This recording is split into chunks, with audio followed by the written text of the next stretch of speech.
Hello everyone, Razia मशकूर वतन की बात हम वतनों के साथ। आज हमारे साथ एक बार फिर अपूर्वा आनंद जी हैं, जो हमें आज कुछ बातें जो हुई हैं पॉलिटिक्स के हवाले से और महुआ के हवाले से, क्योंकि हमारे मुल्कों में ख़वातीन को बहुत ही रखा जाता था ऑप्रेस करके, लेकिन अब ख़वातीन आगे आ रही हैं और अपनी बात कर रही हैं। सबसे पहले तो आपका बहुत वेलकम है अपूर्वा जी, आपने हमें टाइम दिया। आवाज जी बहुत शुक्रिया। अच्छा। बहुत सो जी जी, तो कल आपने भी देखा है जो कुछ हुआ पार्लियामेंट में। मैं सबसे पहले औरतों के हवाले से, क्योंकि मेरा ये बहुत ही पसंदीदा टॉपिक है कि हम औरतों के बारे में, उनकी एम्पावरमेंट के बारे में बात करें, तो आई थिंक कि आज की तारीख में Mahua Moitra is the most courageous women. बहुत ही नडर हैं, बेखौफ हैं, सच कहती हैं। आपका क्या कहना है इस पर?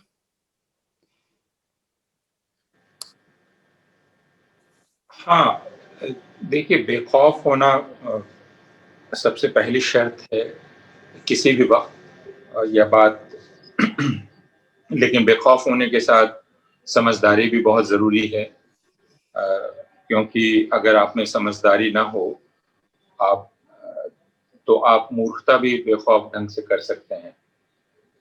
कई बार अहमक भी बेखौफ होते हैं, जी। उसको ढिठाई कहा जाता है।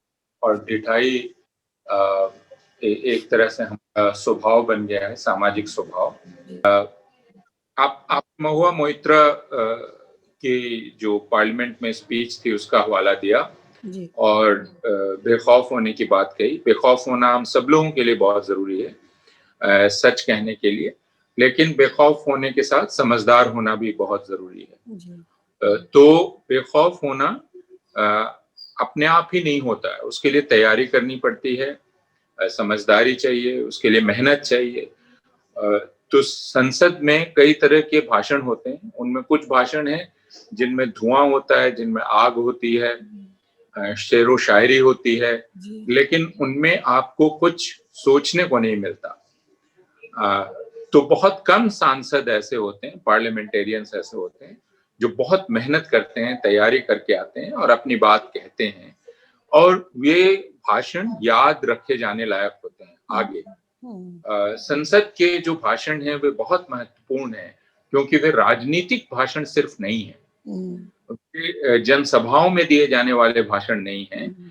वे जनता जब अपने प्रतिनिधि नुमाइंदे चुनती है तो ये उम्मीद करती है कि वे जब एक जगह इकट्ठा होंगे तो जनता की जिंदगी पर असर डालने वाली जो चीजें हैं उन पर वे गंभीरता से बातचीत करेंगे। तो उनको काफी रिसर्च करना पड़ता है, और उनको सिर्फ एक राजनीतिक विरोधी को खत्म नहीं कर देना है चतुराई से, कनिंगनेस से, या अपनी रेटरिक की पावर से। तो आप वहां नाटक करें संसद में, अपनी रेटरिक की पावर दिखाएं, वह बहुत महत्वपूर्ण नहीं है। बहुत कम लोगों में इसका मेल मिलता है, जिसको आप कहते हैं एक रिटोरिकल एबिलिटी जिसके पास है और जिसके पास एक इंटेलेक्चुअल डेप्थ है। तो वो वह चीज, यानी एक बौद्धिक गहराई और रिटोरिकल पावर, ये इन दोनों चीजों का मेल आपको महुआ मोइत्रा जैसे सांसदों में मिलेगा। और वह जिस स्पीच का आप जिक्र कर रही हैं, उसकी चारों तरफ चर्चा इसी वजह से हो रही है। बहुत सारे लोग सिर्फ एक वजह से कर रहे हैं कि वो बेखौफ थे, और इसलिए कि ये वैल्यू इस वक्त हिंदुस्तान के लिए सबसे कीमती वैल्यू हो गया। और ये बड़ी बदनसीबी की बात है, क्योंकि हिंदुस्तान की बुनियाद ही बेखौफ होने पर है। जिस शख्स को इसका श्रेय दिया जाता है, गांधी को, उसने एक ही मंत्र दिया था, उसने कहा था डरना छोड़ दो। दुनिया का सबसे बड़ा साम्राज्य है, सूरज नहीं डूबता है, जिसके डर से लोग थर थर कांपते हैं, गांधी ने कहा बस एक चीज सीखो, डरना छोड़ दो। अगर तुम डरना छोड़ दोगे तुम अपने आप में आजाद हो जाओगे। सही। तो तुम्हारी देह को लोग कैद कर सकते हैं, रूह को नहीं कैद कर सकते। तो महुआ मोइत्रा की स्पीच में वह चीज दिखलाई पड़ी जो चीज अब हिंदुस्तान में कम से कम होती जा रही है। लेकिन मैं फिर कहना चाहूंगा कि वह चीज इतनी भी कम नहीं है। अगर हम मैं दिल्ली में रहता हूँ, काफी लोग मैं 4 सरहदों को देख रहा हूँ, गाजीपुर को, टीकरी को, सिंगू को, शाहजहांपुर को। वहां जो किसान इकट्ठा हैं वो हो सकता है बीए, एमए, पीएचडी ना हो, जो कि वो नहीं है। लेकिन वे सब के सब निडर हैं और वे निडरता से बात कर रहे हैं। तो जो पढ़ा लिखा, इल्म याफ्ता और अपने आप को सिविलाइज्ड कहने वाला सेक्शन है, जो नौकरीशुदा है, वह जिस बात को कहने में उसकी जुबान लटपटा जाती है, डर के मारे नहीं कहता है, वह दिल्ली की सरहदों पर सुनाई पड़ रही है। तो यह जो आवाम में एक निडरता है, उस निडरता को आवाम की एक नुमाइंदा वहां रिप्रेजेंट कर रहे हैं। यह बहुत अच्छी बात है। जी, बहुत अच्छी बात, बहुत अच्छी। मतलब जो आजकल हमारे यहाँ इंडिया में जो पॉलिटिकल सिचुएशन है, जो पॉलिटिकली हो रहा है, काले को सफेद, सफेद को काला, और हर तरह से साम दाम दंड भेद करके आगे बढ़ा जा रहा है, उस सिचुएशन में किसी खातून का इस तरह से पार्लियामेंट में ये कहना कि कावर्ड है वो लोग जो ऑपरेस कर रहे हैं किसानों को, ये बहुत बड़ा हमला है। देखिए, महुआ मोइत्रा ने यह कहा कि आप दरअसल कायर हैं। आप कायर हैं और आपके पास जो कि ताकत है, आप उस ताकत के पीछे छिप के हमला कर रहे हैं। जी, आप कायर हैं। तो इस कायरता को अंडरलाइन करना बहुत जरूरी था, इस कावर्डाइज को, क्योंकि अक्सर लोगों को भ्रम हो जाता है, मोहल्ले का दादा भी हो, कि वो मोहल्ले का दादा बहुत बहादुर है। जी। तो हमें गुंडागर्दी को बहादुरी नहीं मानना चाहिए। जी। जो लोग सिंघू के किसानों पर पत्थर चला रहे थे पुलिस की आड़ में, पुलिस के साए में, वे बहादुर लोग नहीं थे। बहादुर सिंघू के किसान थे जो हाथ बांध के पत्थर खा रहे थे। तो महुआ मोइत्रा ने बिल्कुल ठीक, और यह मुझे बहुत अच्छा लगा कि उन्होंने यह बात अंडरलाइन की कि यह दरअसल कायरों की सरकार है, कायर लोग हैं, और यह जो दिखलाई पड़ रहा है इनमें जो मिलिटेंसी दिखलाई पड़ रही है, वो इसलिए कि इनके पास अभी पुलिस की पावर है, इनके पास अभी आर्मी की पावर है। स्टेट के जितने कोर्सिव इंस्ट्रूमेंट्स होते हैं, जोर जबरदस्ती के, वो वायलेंस के, वो सब के सब इनके पास है। अगर वो इनसे ले लिए जाएं तो इनकी बहादुरी की जांच हो जाएगी, है ना। बहादुरी ये नहीं है कि आप तिरंगा झंडा लेकर और एक मोहल्ले में घुस जाएं, 50 लोग मोटरसाइकिल दनदनाते हुए, और उस मोहल्ले में जाकर आप किसी मस्जिद पे तिरंगा लहराने लगे और भगवा झंडा लहराने लगे। ये बहादुरी नहीं है, इसको गुंडागर्दी कहते हैं। तो महुआ ने ठीक कहा कि यह दरअसल कायरों की सरकार है, और उस कायरता को उन्होंने अंडरलाइन किया। और मगर लेकिन अगर हम महुआ के इस एक जुमले को अगर अप्लाई करते हैं हमारी मौजूदा सरकार पर, तो उनके लिए वो सही है, और हम जो कह रहे हैं या महुआ जो कह रही है वो भी सही है। तो इन दोनों के बीच में आम आदमी पिस रहा है। हिंदुस्तान की जो जो जो जो हमारा एक तहजीब रही है मिलजुल के रहने की, वो पिट रही है। आम आदमी को उससे नुकसान हो रहा है, क्योंकि ये पार्टी तो कह रही है जो हम कह रहे हैं वो सही है। नहीं, महुआ, हम तो कुछ इस तरह से बात कर रहे हैं जैसे आम आदमी सिर्फ पिसने के लिए है। महुआ मोइत्रा आखिरकार नुमाइंदा है, जैसा मैंने कहा। उस आम आदमी पर एक सरकार हुकूमत कर रही है, वो उस आम आदमी की जिंदगी पर असर डालने वाले कानून बना रही है।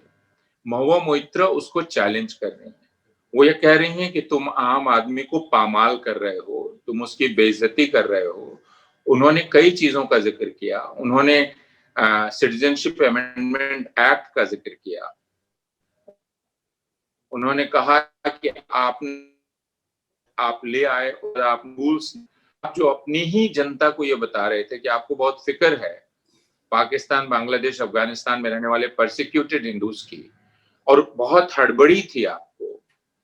लेकिन 1 साल गुजरने को आया, उससे भी ज्यादा, आप रूल्स नहीं बना पाए और अब आप फिर बहाने बना रहे हैं। तो इसका मतलब ही ये था कि जो जैसे किसान खेती किसानी वाले कानूनों में भी आप हड़बड़ी आपने दिखाई, कहा कि ऑर्डिनेंस हमें बनाना है, अगर नहीं बनाएंगे बहुत नुकसान हो जाएगा, सीए लाना है बहुत नुकसान हो जाएगा।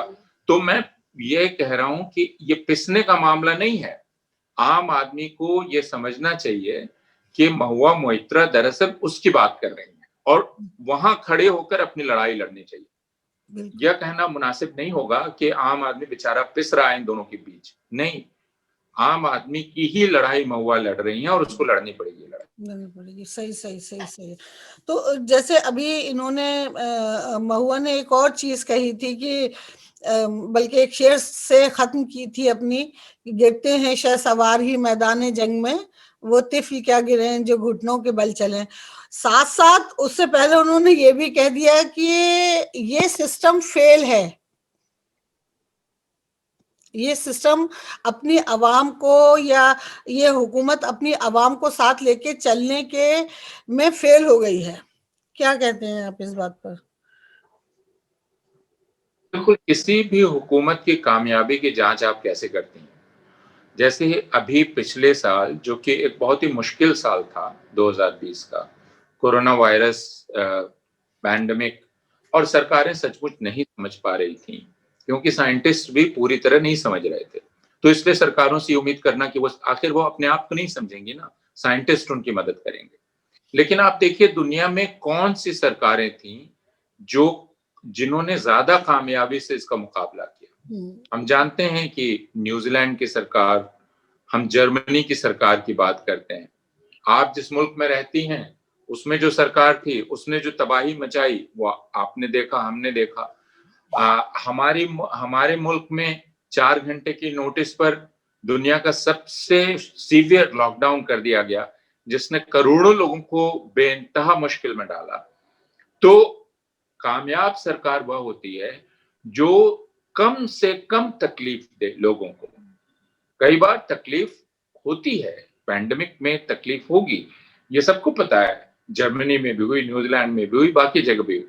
लेकिन सरकार तो वह कामयाब है ना जो उस तकलीफ को कम से कम करे, जो तकलीफ को बेइंतहा बढ़ा दे, वह सरकार तो कामयाब नहीं है। तो अगर इस सरकार की जांच की जाए, जैसा महुआ मोइत्रा ने कहा, 2014 से अब तक तो उसने लगातार लोगों की तकलीफें बढ़ाई। वो चाहे डिमोनेटाइजेशन हो, नोटबंदी हो, उससे बेइंतहा तकलीफ बढ़ी। जीएसटी, अभी मैं कमला नगर मार्केट से आ रहा हूं और वहां छोटे छोटे व्यापारियों से मेरी बात हो रही थी। बहुत छोटे छोटे व्यापारी हैं और वो बता रहे थे कि किस तरह इस जीएसटी रजीम ने उनका जीना दूभर कर दिया है। और एक व्यापारी मुझसे ये बतला रहे थे कि यह सरकार तो ताक में लगी हुई है कि वो आप में कितना खून बचा हुआ है उसको चूस ले। अब ये बात देखिए, एक ऐसा व्यक्ति कह रहा था जिसने बीजेपी को वोट दिया, जो बीजेपी को 2014 में पावर में लाया। उसने खुद कहा कि मैं वोटर रहा हूं, लेकिन उसने कहा कि अब मुझे लग रहा है कि मेरे बदन में जो भी खून का कतरा बचा हुआ है उसको यह सरकार फिराक में है कि उसको किस तरह चूस ले।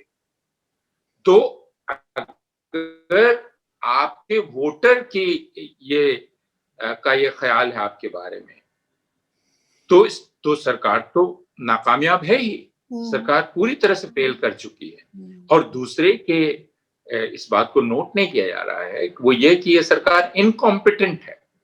हाँ, इस ये सरकार बहुत को, बहुत बड़ी कमी है, बहुत बड़ी कमी है। तो ये इस सरकार को गवर्नेंस नहीं आता है। और मैं जो शुरू में कह रहा था वो मैं फिर कह रहा हूं कि जो जिसका मोहल्ले पे दबदबा है, मोहल्ले के दादा का, मोहल्ले के गुंडे का, जरूरी नहीं है कि वो मोहल्ले की सड़क भी ठीक रख सके, मोहल्ले में पानी का इंतजाम भी कर सके, मोहल्ले में दूसरी चीजें भी कर सके, सही। क्योंकि वह लोगों पर कब्जा करना जानता है, उससे ज्यादा नहीं। नहीं, तो इसलिए जिस जिस शख्स को हम ले आए ये कह के कि वो बहुत अच्छा एडमिनिस्ट्रेटर है, यही एक मिथ फैलाया गया। यह पता चला कि उससे ज्यादा इनकॉम्पिटेंट प्राइम मिनिस्टर हिंदुस्तान में नहीं आया था।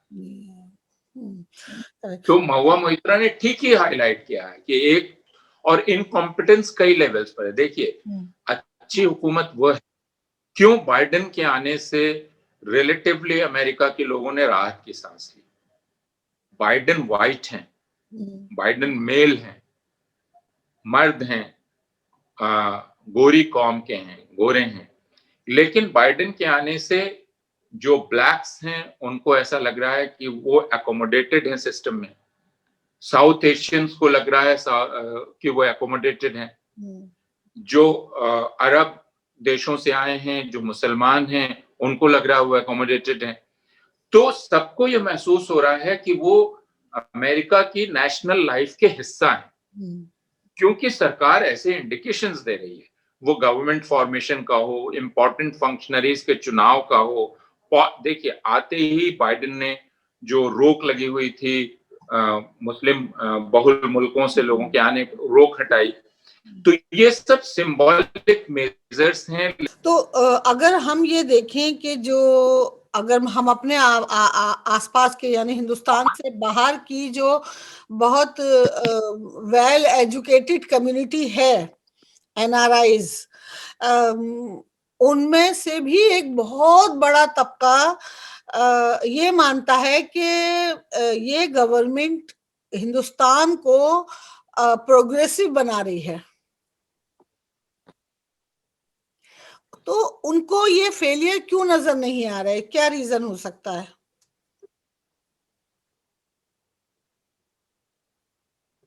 देखिए, मैंने अभी वो रिपोर्ट पूरी पढ़ी नहीं जो एनआरआईज को लेकर है और अमेरिका में रहने वाले इंडियंस को लेकर है। चूंकि पूरी नहीं पढ़ी तो उसके बारे में बात नहीं कर सकता, लेकिन उसका जो कंक्लूजन है वो ये है कि ये जो डायस्पोरा है, जो हिंदुस्तानी डायस्पोरा है, वो अमेरिका में लिबरल है, हिंदुस्तान में कंजर्वेटिव है। और इस डायकोटमी, तो वो अमेरिका में तो लिबरल रेजिम चाहता है, ऐसी रेजिम चाहता है जो इंडियंस को इज्जत की निगाह से देखे, उनको इंपॉर्टेंट पोजीशंस पे रखे, है ना, हिंदू धर्म को मनाने में उसको पूरी इज्जत दे, उसको उसका सम्मान करे। लेकिन हिंदुस्तान में वो किसके उल्टा चाहता, हिंदुस्तान में वही अपने लिए वहां, वो हिंदुस्तान के ही हम वतनों को नहीं देना चाहते। हिंदुस्तान से पूछ लिया जाए, भाई एक फॉरेन ओरिजिन की महिला को इंपॉर्टेंट फंक्शनरी गवर्नमेंट का होना चाहिए कि नहीं? तो वही लोग जो कमला हैरिस के तमिल ओरिजिन की का जिक्र कर रहे हैं और सेलिब्रेट करना चाहते हैं, वे लोग हिंदुस्तान में स्यापा करने लगेंगे। ये कैसे हो सकता है कि एक फॉरेन ओरिजिन की औरत हिंदुस्तान की सरकार में या हुकूमत में शामिल? तो ये जो डायकोटमी है, ये डायकोटमी समझनी चाहिए जो एनआरआईज हैं उनको, कि वो हिंदुस्तान में वो अथॉरिटेरियन रिजीम चाहते हैं, हिंदुस्तान में तो वो एक मेजॉरिटेरियन रिजीम चाहते हैं, हिंदुस्तान में तो वो एक anti Muslim, anti minority regime चाहते हैं, लेकिन अमेरिका में वो खुद एक प्रो हिंदू, हिंदुओं को एकोमोडेट करने वाली रिजीम चाहते हैं। तो इस डायकोटमी को पहले वो रिजॉल्व कर लें। अगर जो सलूक वो हिंदुस्तान में दूसरों के साथ कर रहे हैं, वही सलूक उनके साथ दूसरी जगह होने लगे तो कैसा लगेगा? ये चीज जाहिर है जी। ये बहुत ज्यादा है कि वो हर चीज पर यहाँ फाइट कर रहे हैं, हर चीज उन्हें चाहिए, लेकिन फिर वो वही यही लोग पैसा कलेक्ट करते हैं और भेजते हैं अपने मुल्क में कि भाई वहां यहाँ पर ये करो। तो कहीं ना कहीं आई डोंट नो, हम लोग तो हिपोक्रेसी कह के बात खत्म कर देते हैं एज अ कम्युनिटी, लेकिन आई थिंक कि ये हिपोक्रेसी से आगे की एक चीज है, एक मेंटेलिटी है जो शो कर रही है। देखिए ना, मैं सिर्फ ये कहना चाहूंगा, मैं ये नहीं कहूंगा कि ये हिपोक्रेसी सिर्फ हिंदुओं में है, लेकिन अभी चूंकि जिक्र हिंदुस्तानियों का हो रहा है, इंडियंस का हो रहा है, इंडियन डायस्पोरा जिसमें मेजॉरिटी हिंदूज की है, उनका हो रहा है, और उनके रवैये की बात हो रही है, तो मैं उस स्टडी की बात कर रहा हूँ जो ये कहती है कि वो अमेरिका में तो लिबरल हैं लेकिन इंडिया में कंजर्वेटिव हैं। तो उनको खुद इस डायकोटमी के बारे में सोचना चाहिए। बिल्कुल। अच्छा, चलते चलते आप हमें एक और कोई ये और बता दीजिए कि कल जो कुछ भी 3 बड़ी घटनाएं हुई थी पार्लियामेंट में। एक महुआ जी की ओपन डिबेट थी, ओपन जो कुछ भी उन्होंने कहा, उसके बाद फिर कल गुलाम नबी आज़ाद साहब ने भी रिटायरमेंट ले लिया और काफी इमोशनल होकर वो अपनी स्पीच देकर वहां से गए, और तीसरे गुलाम साहब को लेकर काफी इमोशनल हो गए थे। तो इमोशन और डेमोक्रेसी, या इमोशन और सत्ता या हुकूमत कितना कनेक्टेड हैं, और अगर कनेक्टेड हैं तो क्यों, या होना चाहिए इन्हें? देखिए, ये तो एक अलग ही एक पूरे डिस्कशन का मौजू है, पर हम लोग कभी बात करेंगे। फेक इमोशंस भी होते हैं, जेन्युइन इमोशंस भी होते हैं, स्यूडो इमोशंस होते हैं, जेन्युइन इमोशंस होते हैं, और जनता पहचानती है कि कौन से आंसू नकली आंसू हैं, कौन से नाटक के आंसू हैं, कौन किसने यह आर्ट परफेक्ट कर लिया है कि उसका गला कब रुंध जाएगा, कब वो आंसू पोंछने लगेगा। तो इस नाटक को लोग पहचानते हैं, वे भी जो उस नेता के फॉलोअर हैं और जो उस नेता के क्रिटिक हैं वो भी।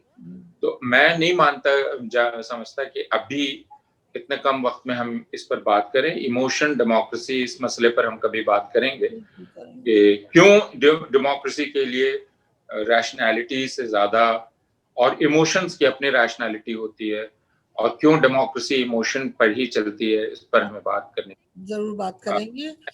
क्योंकि कल मैंने पार्लियामेंट का वो हिस्सा देखा नहीं, अच्छा, फॉलो नहीं, तो उस पर मैं कोई कमेंट नहीं करना चाहूंगा। सही। नहीं नहीं, वो तो इस पर बहुत बहुत देर तक हम सवाल हो सकते हैं, क्योंकि ये पूरी हुकूमत जो है वो इमोशनलेस है, एज पीपल आर सेइंग, कि इनके अंदर फीलिंग्स नहीं है आवाम के लिए। तो फिर रोना जो है वो क्यों है, इस पर हम जल्दी ही बात करेंगे, आई थिंक, इंशाल्लाह। और thank you so much for giving me time. There is a fundamental difference between cowardice and courage. The coward is brave only when armed with power and authority. The truly courageous can fight even when unarmed. Do not forget this.